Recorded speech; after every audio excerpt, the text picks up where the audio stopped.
తిప్పుకుంది అనుకోలేదు. ఆ లెక్కే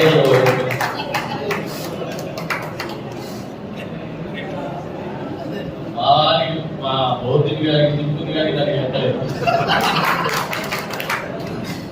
ఎందుకంటే చాలా చెప్తూ వచ్చినాడు, ఒక కలెక్టర్ కావాలనుకున్నాడు, ఒక ఐపీఎస్ కావాలనుకుంటాను, రాయలసీమ చైర్మన్ కావాలనుకుంటున్నాడు.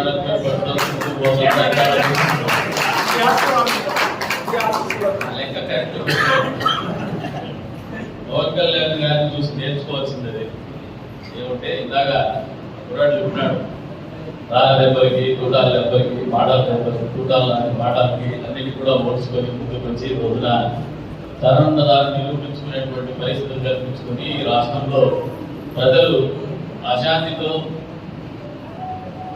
ఆలోచనలో పడినటువంటి తరుణంలో చంద్రబాబు నాయుడు గారిని జైల్లో పెడితే రాష్ట్ర ప్రజానీకం యావత్తు కూడా మళ్ళీ పడిలేచినటువంటి కెరటం మాదిరిగా పైకి లేవడానికి శక్తినిచ్చినటువంటి ఆలోచన కానీ నిర్ణయం కానీ పవన్ కళ్యాణ్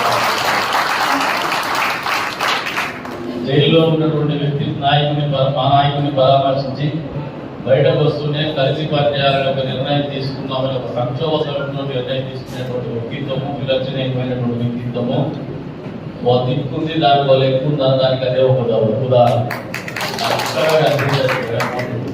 కానీ దాని లెక్క ఎన్నికల తర్వాత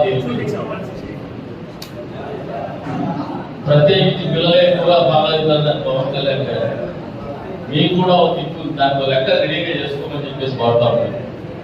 ఎందుకంటే కేవలం తిప్పకు పోతే పనులు జరగవచ్చు. లెక్కలు కూడా నేర్చుకోవాల్సినటువంటి పరిస్థితుల్లో మనం రాజకీయాలు చేయాలా, లెక్కలు నేర్చుకునేటువంటి పరిస్థితుల్లోనే సమీకరణాలలో మనం ఆలోచన చేసుకోవాలని చెప్పేసి కూడా మీకు ఈ సందర్భంగా తెలియజేస్తాం. మీ శక్తి నిర్వీర్యం కాకూడదు, మీ ఉత్తేజం ఉత్సాహం నిర్వీర్యం కాకూడదు. ఈ సమాజానికి, ఈ నియోజకవర్గానికి, ఈ రాష్ట్రానికి మీ శక్తి అనేది, మీ ఉత్సాహం అనేది, మీ ఉత్తేజం అనేది ఖచ్చితంగా అవసరమైనటువంటి పరిస్థితులు ఉంటాయనేది ఆలోచన చేసుకోండి. పవన్ కళ్యాణ్ గారి పుట్టినరోజు సందర్భంగా అని చెప్పేసి కూడా మీకు అందరికీ కూడా తెలియజేస్తాం. రక్తదాన శిబిరం ఏర్పాటు చేసినారు. అక్కొచ్చి సత్యం అక్కొచ్చి పిలుస్తారు. ఇక్కడికి వస్తే మధ్యలో భైరవ ప్రసాద్ మిస్సింగ్.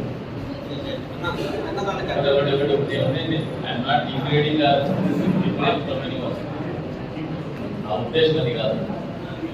భవిష్యత్తు నాయకులు మీరు ఈ ప్రాంతాన్ని నాయకత్వం అనేది ఏ పార్టీలో ఉన్నా మంచి నాయకత్వం, మంచి ఆలోచనలు మీరు ఒకసారి గమనించుకుంటే మొన్నటి రోజున జగన్మోహన్ రెడ్డి ఉన్నటువంటి శక్తి సామర్థ్యాలు మామూలు కాదు. అపారమైనటువంటి డబ్బు ఉంది, అపారమైనటువంటి బలం ఉంది, అపారమైనటువంటి రాక్షస. ఇన్ని శక్తులు ఎదుర్కోవాలంటే ఆ రోజున మనం అందరం సంఘటితమైతేనే ఆ కళ నెరవేరించి ప్రజలకు మంచి జరిగిందనేది వాడుకుంటున్నారు. ఏదో ఒక వ్యక్తితో జరిగింది కాదు. దాన్ని స్ఫూర్తిగా తీసుకొని మీరందరూ కూడా కలిసిమెలిసి ఉండాలని చెప్పేసి భావన. భవిష్యత్తు వచ్చే ఎన్నికల్లో మనం ఇదే రకంగా కలిసి ఉండొచ్చు, లేదంటే ఇదే రకంగా ముందుకు పోవచ్చు, లేదా బయటికి పోయి కూడా ఆ రోజునటువంటి రాజకీయ సమీకరణాలు పనిచేయచ్చు. కానీ అంతిమంగా ప్రజాస్వామ్య ఫలాలు ప్రజలకు అందే విధంగానే రాజకీయ పార్టీలో ఉన్నటువంటి నాయకులు ఉన్నటువంటి మనం రాజకీయ పార్టీలో ఉన్నటువంటి ప్రతి ఒక్క కుటుంబ సభ్యుడు కూడా ఆలోచన చేయాల్సినటువంటి పరిస్థితులు మర్చిపోద్దని చెప్పేసి ఈ పుట్టినరోజు సందర్భంగా వీళ్ళందరూ కూడా